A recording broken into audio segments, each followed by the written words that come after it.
Olá, meus amigos! Chegamos com mais um vídeo aqui no canal do On The Clock, desta vez para fazer uma aula de salary cap, explicar exatamente tudo, ou quase tudo, né? Algumas coisas talvez fiquem faltando, mas passar pelo menos por um geralzão assim do salary cap da NFL.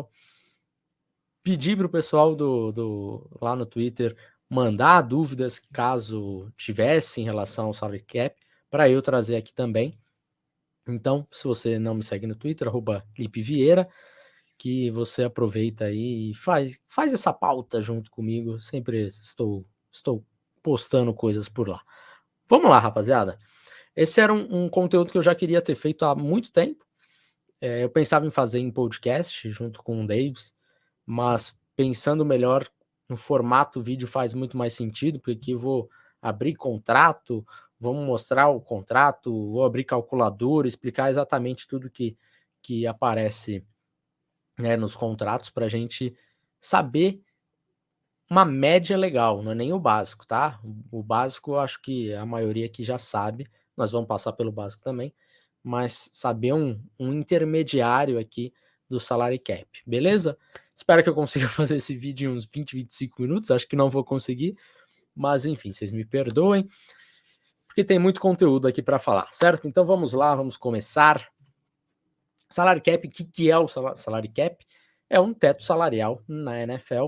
Isso se tem o teto salarial em quase todas as ligas americanas, né? Acho que em todas. NBA, NHL, MLB. A diferença é que na NFL, eu sei que na NBA é um salary cap mais soft, né? Que a gente chama. E aqui é um hard cap. Ou seja, o time precisa estar complacente com o teto salarial, tá? Então não pode ficar acima desse valor. Desse valor de 2023 é esse aqui, ó, 224 milhões de dólares, beleza? Como que é calculado esse salary cap? Simples, entre aspas. Todo o lucro e todo o que a NFL conseguiu girar, né, ele é repassado ali para os donos. Então, os donos sabem exatamente, isso é dividido entre os donos. Não é como aqui no Brasil, que times que têm maior audiência ganham muito mais do que os times menores, né? Pode ser o time que tenha tido mais audiência na NFL, não importa, o que teve menos audiência, todo mundo vai receber a mesma grana, beleza? Isso em relação a direitos de imagem, as transmissões e tudo mais. Dentro disso, nós temos também, né, ali as vendas locais, né, de cada time, o que o time vendeu ali, aí fica com o time mesmo, tá? Como que é calculado o salary cap, voltando, desse dinheiro todo que a NFL junta num ano, 48,5%, isso daqui foi alterado para recentemente, antes eram 47%, né, os jogadores conseguiram aumentar esse valor, mas então temos atualmente um valor de 48% e meio de todo esse lucro que a NFL gira, ele é destinado ao salary cap dividido entre os 32 times. Chegamos no valor de 224 milhões, né, nessa temporada. Esse valor ele sobe todo ano, basicamente, porque o lucro da NFL tem subido todo ano, né? Se diminuir, ele diminui junto também. O salary cap diminui, então ele é flexível com a quantidade de lucro que a NFL tem. Então, podemos dizer que 51% e meio ficam com os donos dos times, e aí os caras fazem o que quiserem com esse dinheiro, e 48,5% fica para os jogadores, tá? Então, é isso, por isso que nós chegamos no valor de 224 milhões. Beleza? Existe um mínimo para se gastar na NFL, tá? Esse é todo mundo se fala, o máximo que pode gastar 224 milhões nessa temporada, mas também existe um mínimo. Esse mínimo é calculado um pouquinho diferente. Ele também aumentou, então o sindicato dos jogadores, mais uma vez, né, tendo outras pequenas vitoriazinhas, esse valor aumenta aos poucos chegamos agora em 90%, antes a gente estava em 89%, esse ano chegamos a 90%, beleza? Então, como que funciona esse mínimo? Ele é 90% do cap, você precisa gastar, só que em 3 anos, tá? Então, nós temos aqui esse período, essa janela, né? Para que tem essa janela? Porque às vezes, realmente, os times não têm com o que gastar e para não disparar free agents, que certas vezes acontece, mas para tentar dar uma controlada nessa inflação aí de jogadores, né, para não sair ganhando 100 milhões todo mundo, porque o cara precisa gastar esse mínimo aí. Então você tem esses 3 anos, dá tempo do time se reerguer, né, gastar um pouquinho mais, e aí entra a estratégia do próprio time. De repente você não tinha gastado nos últimos 2 anos e precisa gastar agora, o que você vai fazer? Você vai colocar um contrato, você vai investir a maior parte desse contrato imediatamente, né? O contrato que a gente chama de front-loaded. Então, é um contrato que você vai pagar esse jogador nos anos iniciais daquele contrato. Backloaded você paga no final desse contrato, beleza? Nós vamos passar mais um pouquinho por aí. Rollover. O que é o rollover? Como o nome diz, ou pelo menos se imagina, ele faz um rolamento aí desse dinheiro para o ano que vem.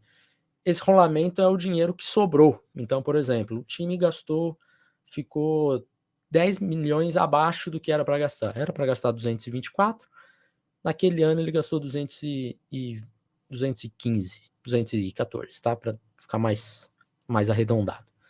Esses 10 milhões que sobraram, ele fica livre para 2024. Então, teremos times que o salary cap em 2024 serão 245 milhões, outros vão ser 241, outros vão ser 230, né? Não imaginando aqui quanto que o cap vai subir. Por isso que temos diferença entre os times do salary cap. Alguns times um pouquinho mais porque gastaram menos no ano anterior, beleza? Rollover é isso. E se um time ficar acima do cap, o que acontece? Essa é uma pergunta feita assim, nossa, durante a temporada, a pergunta mais feita em relação a salary cap. É o seguinte, o salary cap, você precisa estar complacente com esses 224 milhões num dia específico do começo da temporada, né? Esse dia geralmente são alguns dias antes da free agency começar. Então, inclusive antes até de você do deadline você colocar a franchise tag. Se eu não me engano, esse dia em 2023 foi 5 de março. Se não for também pouco importa, mas vamos colocar dia 5 de março, todos os times precisam estar dentro do cap. Agora, vamos supor que chegou lá no dia 5 de março e o time não está dentro dos 224 milhões. O que acontece? O último contrato que foi feito, ele é anulado. E se não ficou dentro do cap, vai cortar contrato até ficar dentro, tá? E ainda pode não. Será punido com uma escolha de draft. Então, assim, não faz o menor sentido o time chegar no dia 5 de março e falar, não, vamos passar do cap, vamos passar esse limite. Porque os últimos contratos serão desfeitos e você ainda vai tomar a punição do draft. Então, não faz o menor sentido o time ser punido por isso, né? Todos os jogadores contam no salary cap? Não. Apenas os 51 mais bem pagos. O que isso significa? Nesse momento da off-season, nós temos 90 jogadores ali brigando por vagas no roster, né, no elenco. Desses 90, a grande maioria ali não está contando para o cap, né? Porque temos esse tanto aí que vai brigar ali no training camp, que tanto faz. Então, esses caras, eles não contam no cap. Nós temos 53 jogadores no roster principal, mais alguns no practice squad. Então, o menos bem pago do time, ele não está contando no cap. Importante. salary cap. Não quer dizer que os times não precisam pagar os jogadores, tá? Então, eles estão recebendo, mas não entram no teto salarial, tá? Um contrato é dividido em vários aspectos. Isso daqui a gente vai passar por alguns desses aspectos, tá? E aqui o começo, o início, óbvio, a base salarial. Essa base salarial, ele conta para o cap no ano que ele está jogando. Então, por exemplo, um jogador tem a base salarial de 10 milhões. Essa base salarial, ela é dividida por semana dos jogos. Então, o cara jogou 8 jogos, vamos supor, 8 jogos, meio da temporada, e foi trocado. 8 milhões, era 10 milhões, tá? 5 milhões o time que ele jogou esses primeiros 8 jogos, o time paga, e os outros 5, o time que trocou por esse cara que vai pagar essa diferença. Beleza? Então, base salarial tem isso. Bônus de assinatura, o signing bônus. Esse talvez o que é mais falado, né? Esse daqui, ele é muito interessante porque ele é muito flexível. Como que funciona o signing bônus? O time, ele paga de uma vez só. Então, o signing bônus de 20 milhões. O jogador vai receber esse bônus de assinatura imediatamente, na hora que ele assina o contrato. Porém, esse signing bônus ele pode ser dividido pela quantidade da duração do contrato. Então, vamos supor que são 20 milhões, ele assinou por 4 anos. O time pode dividir esses 20 milhões em quatro vezes. Então, no ano vai ter um cap hit de 5 milhões de bônus, em 2024 mais 5, em 2025 mais 5, em 2026 mais 5. Porém, o time já pagou, já deu os 20 milhões, tá? Por isso que muitos jogadores amam converter contrato para signing bônus, tá? Eu vou passar um pouquinho daqui a pouco nessas conversões de contrato, mas os jogadores amam, não é como, ele abriu espaço no cap porque ele ama o time. Não, se tá convertendo em signing bônus é porque ele tá recebendo a grana agora. Vai me dizer que você não ia querer receber todo o seu salário que você tem para receber até o final do ano de uma vez só.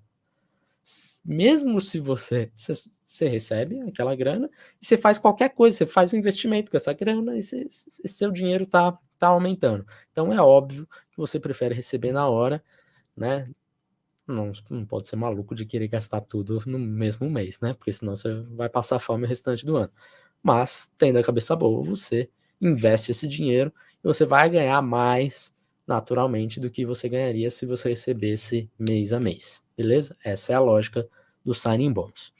Temos bônus de performance também. Esse também entra no cap, tá? E esse daqui é uma performance em campo mesmo. Então, vamos supor que eu sou quarterback. Quando eu assinei o contrato lá, você falou, você vai ganhar mais 1 milhão se você fizer o Pro Bowl, você vai ganhar mais 1 milhão se você lançar 35 touchdowns e mais 1 milhão se você alcançar 4 mil jardas aéreas. Beleza, são 3 milhões de bônus. Esses bônus, eles são contados no ano. Então, vamos supor, ele assinou o contrato, esses 3 milhões de bônus, eles estão sendo descontados no cap hit agora. Se você não bateu essa meta, no ano que vem, esses 3 milhões, eles voltam para o time, tá? Então, o cara não foi pro Pro Bowl, teve 35 touchdowns, mas só 3.800 jardas aéreas. Ele vai ganhar 1 milhão, dinheiro ele recebe assim que ele bate, e esses outros 2 milhões, eles vão ser revertidos, vão para o rollover para o ano que vem, beleza? E nós temos duas siglazinhas que nós podemos enxergar aí, talvez quando você vê no Adam Schefter tweetando um contrato, que é o bônus de performance, que é o likely to be earned e o not likely to be earned. Esse not likely to be earned é aquele bônus que o time coloca só para dar uma forçada no contrato e você entrar, bater aqueles 90%, por exemplo. Um exemplo que foi feito, que é o exemplo mais clássico, quando a gente fala em salary cap. Os Packers, há alguns bons 10, 15 anos atrás, eles precisavam bater aquele mínimo, né, para eles ficarem dentro, então precisavam gastar aquele mínimo lá, que na época não era 90%, mas vamos colocar 87%, alguma coisa nesse sentido. Então o que eles fizeram? Eles deram um bônus para o punter, colocaram no contrato, um bônus para o punter, se ele lançasse 10 touchdowns, ele ganhava $2 milhões. Esses 2 milhões contou no cap, logo entrou no mínimo que eles precisavam bater. Obviamente o punter não ia lançar 10 touchdowns na temporada, e aí no ano que vem eles recuperaram esses 2 milhões, beleza? Então esse é o likely to be earned, que é provável que o cara, ou possível, né, que o cara consiga, um quarterback lançar 35 touchdowns, um wide receiver ter 10 touchdowns, esse tipo de coisa, e uns que você tá fazendo ali só para manipular o cap mesmo, que é um not likely to be earned, beleza? Bom, vamos pro próximo, bônus de elenco, o famoso roster bônus. Esse daqui é simples, se o cara fez o elenco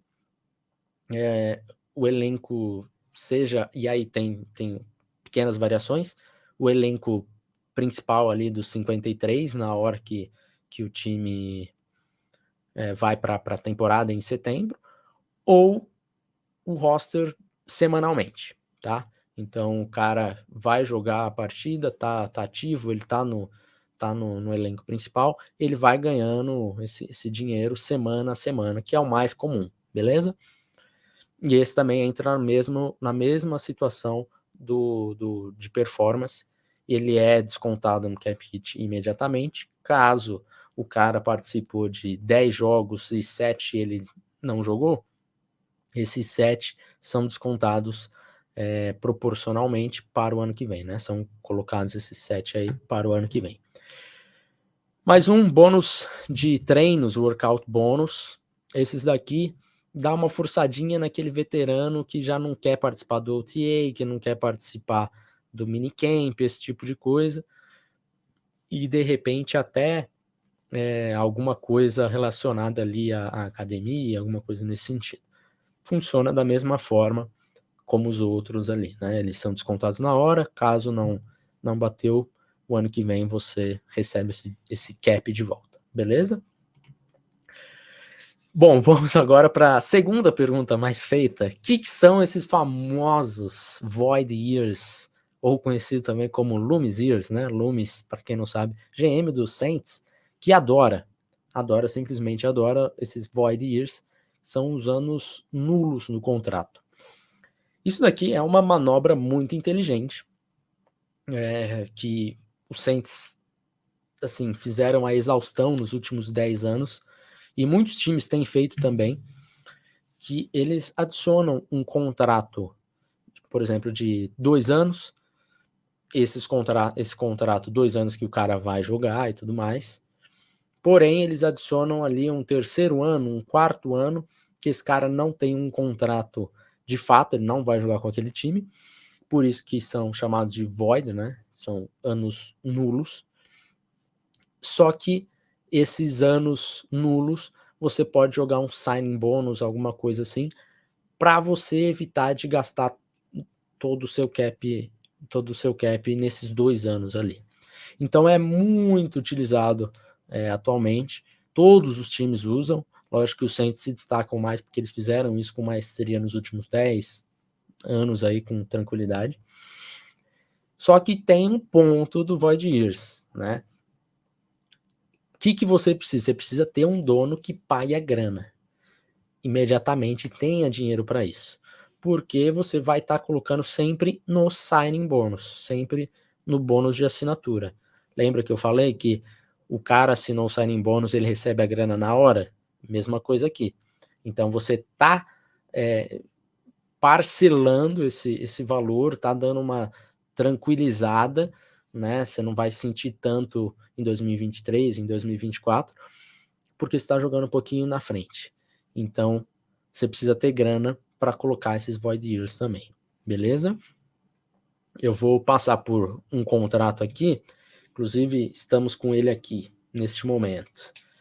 Esse daqui é o contrato do Cameron Jordan, tá?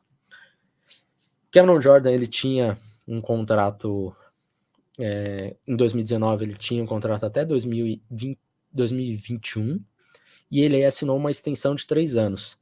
Aliás, em 2020, aí ele assinou um contrato de extensão de 3 anos, ou seja, pegaria 2019, 2020, o contrato pararia ali, estendeu mais 3 anos, então ele vai aí até 2023, certo? Extensão funciona, obviamente, assim.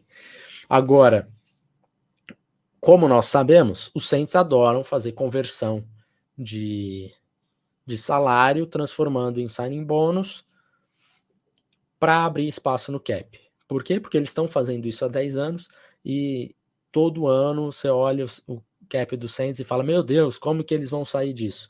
É fácil, só você ter muito dinheiro e converter todo o seu salário em signing bônus. Porque, vamos lá, ó, neste momento, nós temos aqui um contrato que vai até 2023. Então, esse é o último ano do Cameron Jordan. Só que nós temos aqui, ó, tanto de void, 2024, 2025, 2026, 2027. Tudo ano nulo, tá? Que foi feito isso para abrir espaço nos outros anos anteriores para que eles ficassem complacentes com o cap quando chegava a data. Beleza? Então, pode ver aqui, ó, que a base salarial do Cameron Jordan é basicamente o mínimo, né? 1.100.000. Porém, ele tem aqui um signing bônus de 13 milhões em 2023. Aqui um bônusinho de roster, né, que a gente comentou, e um de workout, também baixinho, que daria um cap hit aqui deste ano em 15 milhões. Se a gente for ver aqui, ó, desde que ele assinou esse contrato, esse é um contrato de 3 anos, 52 milhões.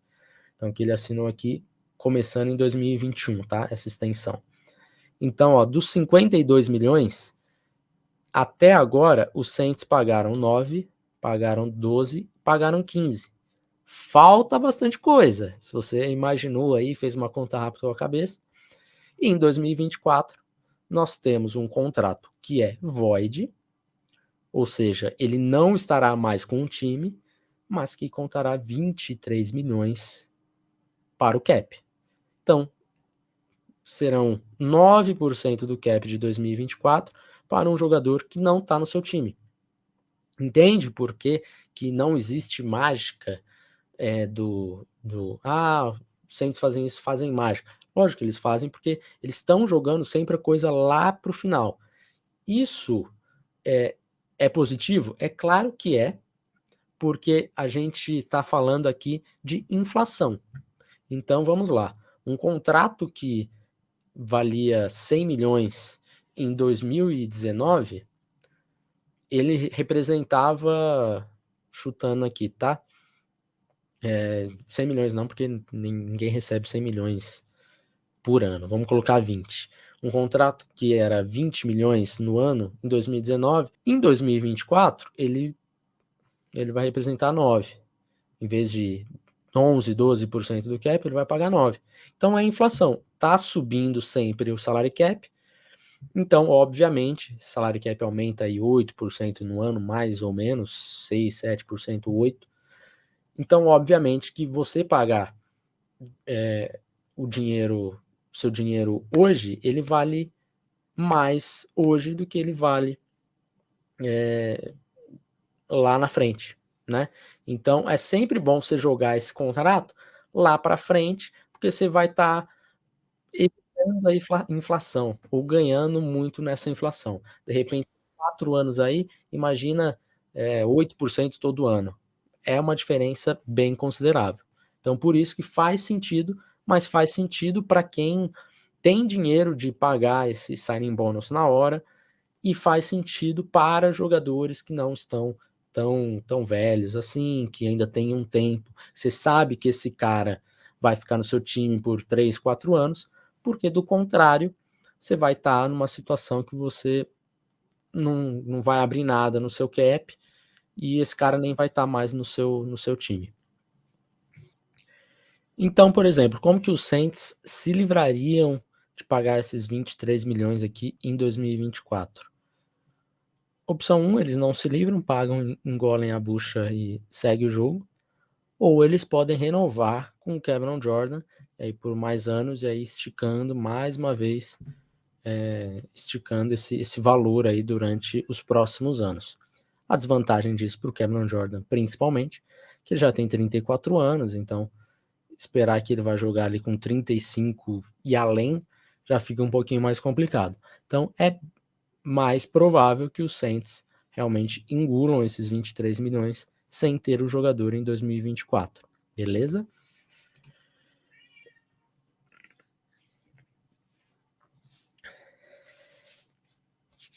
Outra pergunta também muito feita e que muitas vezes pessoas confundem é esse post June 1st. O que é esse June 1st? O que acontece depois do 1º de junho que vai mudar tanto o cap assim?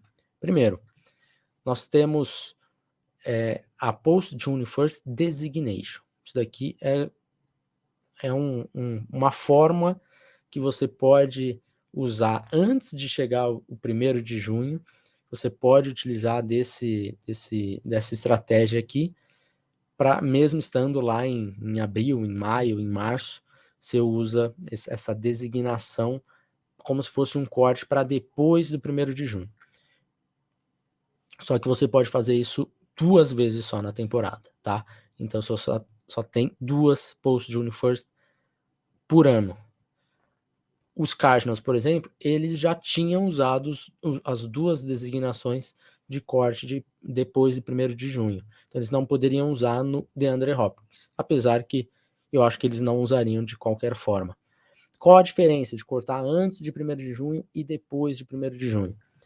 Assim que passa esse 1º de junho, esse corte você pode dividir. Então é mais ou menos como se fosse o signing bônus do corte. Então você parcela esse valor e se você corta antes, você fica com todo o seu dead money, todo o seu dead cap, que é aquele dinheiro morto mesmo, é o cap morto, que é penalidade ali, porque você cortou o jogador antes de terminar o contrato, e você fica com toda essa penalidade diretamente naquele ano, tá? Por que faz sentido para os Cardinals? Porque eles não estão disputando, não vão disputar grandes coisas esse ano, então quanto mais bucha eles aceitarem agora, melhor fica a situação para 2024 em diante. E aí, melhor para eles, porque é o que eles querem competir em 2024 em diante, não em 2023. Então é isso, você já segura toda a bucha agora, 2024 a situação fica melhor. Beleza? Próxima questão, existe um salário mínimo na NFL? Sim, existe. E esse valor mínimo, ele aumenta a cada ano de experiência do jogador, podendo chegar até o máximo de 7 temporadas. Então você não pode pagar $10 mil para o cara no ano. Você tem que pagar o salário mínimo. Esse valor também vai aumentando ano após ano, junto com o salário cap aumentando, ele aumenta na proporção também. Beleza? Então é isso. Se o cara é um novato e é um undrafted, ele vai ter aquele salário mínimo. Se ele já tem 3 temporadas, mesmo que seja mínimo, é maior do que o mínimo do novato. Deu para entender? Legal. Vamos para a próxima. Essa daqui é perguntinha feita no Twitter. Deixa eu... Ah, não, acho que aqui dá para ler. Perguntinha feita no Twitter, e eu não ia colocar aqui, então vou dar as honras aqui, os créditos para o Hugo, que ele mandou o seguinte: fala, Felipe, tenho dúvidas sobre a estruturação de contratos de calouros, como é feita, o que é negociável e o que não é. De fato, os calouros são contratos muito mais fáceis de se negociar, porque os valores eles são baseados aonde ele foi escolhido. Então, o Bryce Young nesse ano vai ser o novato que vai ganhar mais grana de todo mundo. O CJ Stroud vai ser o segundo que mais vai ganhar grana de todos os outros. E assim vai descendo pique a pique mesmo, tá? Agora, o que pode ser negociado? Por que os jogadores, então, não assinam logo de cara?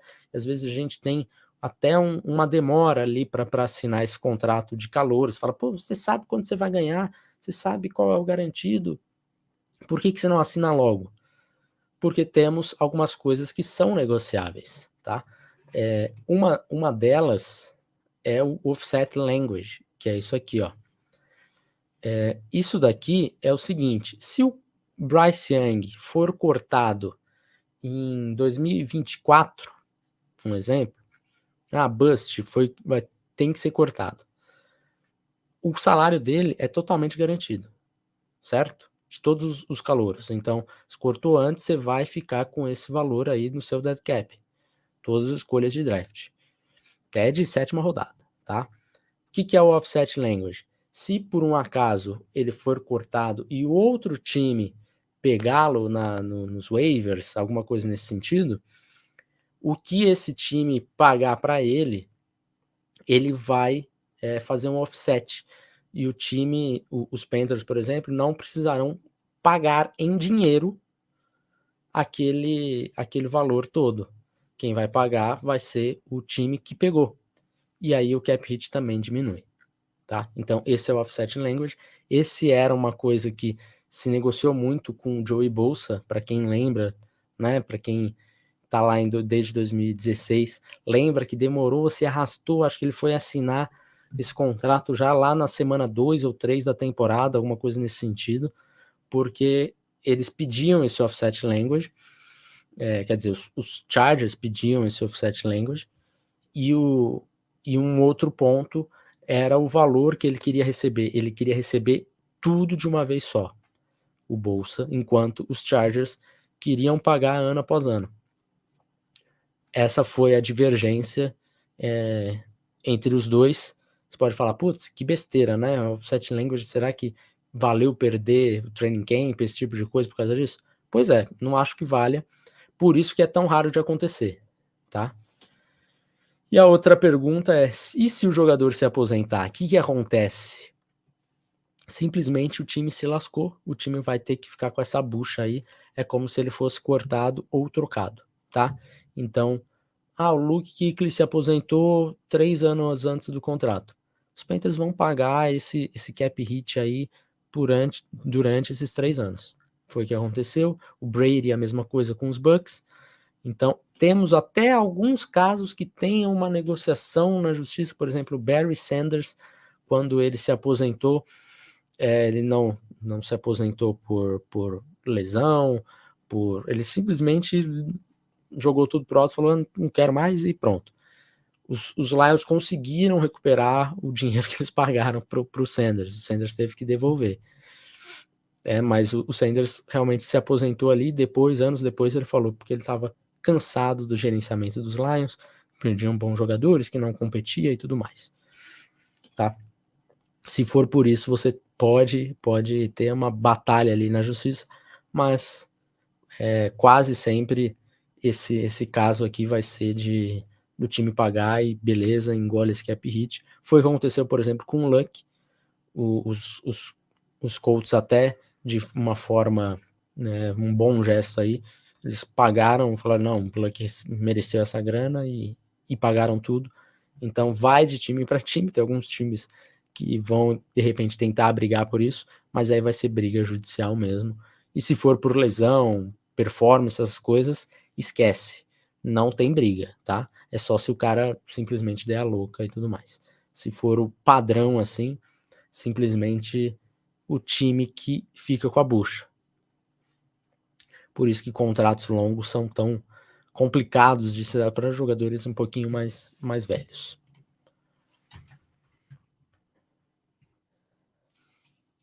E agora, para encerrar, vou trazer mais um contratinho aqui para a gente passar coisa a coisinha, tudo detalhadinho aqui, para a gente ver se a gente entendeu nessa nossa aulinha, beleza? Esse daqui é o contrato do Roquan Smith, linebacker dos Ravens, um contrato de 5 anos, 100 milhões, signing bônus de 22 milhões e meio, a média dele é de 20 milhões por ano, garantido na assinatura 45 milhões e total garantido 60 milhões. Pô, Felipe, calma aí, por que um é 45, aí o signing bônus é 22,5, o total garantido é 60, que bagunça é essa? Calma, meu jovem gafanhoto, vamos por partes, tá? Começando aqui, signing bônus. Vou até abrir uma calculadora aqui pra gente fazer isso junto. Signing bônus, 22 milhões e meio, nós temos aqui, certo? Então, esse é o valor que ele recebeu de uma vez só. Porém, aqui nós temos que ele está dividido, está parcelado durante os 5 anos do contrato. Tá vendo? 5 anos, dividiu 22 milhões e meio por 5 anos, dá 4 milhões e meio para cada ano. Ou seja, ele recebeu 22 milhões e meio na hora que ele assinou esse contrato, porém, esses 22 milhões e meio não entraram no cap hit. Eles estão entrando de forma dividida, 4 milhões e meio por ano. Certo? Então, signing bônus é isso. Agora sim, explicadinho. E aqui nós temos 45 milhões garantidos na assinatura. Então vamos lá, vamos entender por que temos 45 milhões. Algumas vezes nós podemos ter o salário garantido, tá? E aqui a gente vai ter que ler as notas do contrato. Então temos aqui, ó, 45 milhões garantidos. Opa, eu estou bem na frente, deixa eu alterar o meu posicionamento de câmera aqui. Então vamos lá, nós temos aqui 45 milhões garantidos na assinatura. São os 22 milhões e meio de signing bônus, que nós já contamos aqui, mais o salário de 2023, então vamos lá, 22,5, mais o salário de 2023, que é 4,5, mais o salário de 2024, que são 6 milhões, já temos 33 aqui, mais a opção de bônus de 2024. Então aqui temos as opções, tá? Option aqui. Mas, Felipe, aqui são só 3 milhões. Está com 33 aqui, vai dar 36. Para onde que vai esses outros 9? Tá vendo que a opção aqui está dividida em 4 anos também. Então, o que nós temos aqui, ó? Aqui na nota do contrato. 2024, option bônus, 12 milhões garantidos. Então, são esses 12 milhões desses 4 anos. 33 mais 12, 45 garantido na assinatura. Agora nós temos esses 60 milhões aqui. Esses 60 milhões, esse daqui são as garantias de lesão. Então temos aqui, ó, 15 milhões do salário de 2025 se torna totalmente garantido no 5º dia da liga de 2024. Então ele esteve no elenco ainda no 5º dia da liga, que é lá em março. Ele vai ter o salário totalmente garantido de 15 milhões, a base salarial totalmente garantida de 2025, batendo esses 60 milhões. Beleza? E aqui nós temos essa divisão do cap. Acho que passamos por tudo. Se você ficou com alguma dúvida, manda aqui nos comentários. Talvez, se tiver muitas outras dúvidas, eu grave uma parte 2, caso eu tenha esquecido algumas outras coisas, mas eu acho que geral, uma parte intermediária aqui, tá bem explicado. Acho que agora você vai conseguir entender aí quando o Adam Schefter anuncia os contratos e tudo mais. É isso. Beleza, rapaziada? Não esqueça de deixar o seu like aqui e, se possível, compartilha esse vídeo, manda lá no grupo do WhatsApp, no grupo do seu time que você torce, fala, pô, rapaziada, aqui, ó, explicando a situação do salary cap, agora entendi por que é isso, por que é aquilo. Se alguém tem alguma dúvida, né, manda esse vídeo que eu acho que tá bem completinho, certo? Obrigado a todo mundo, até mais, tchau!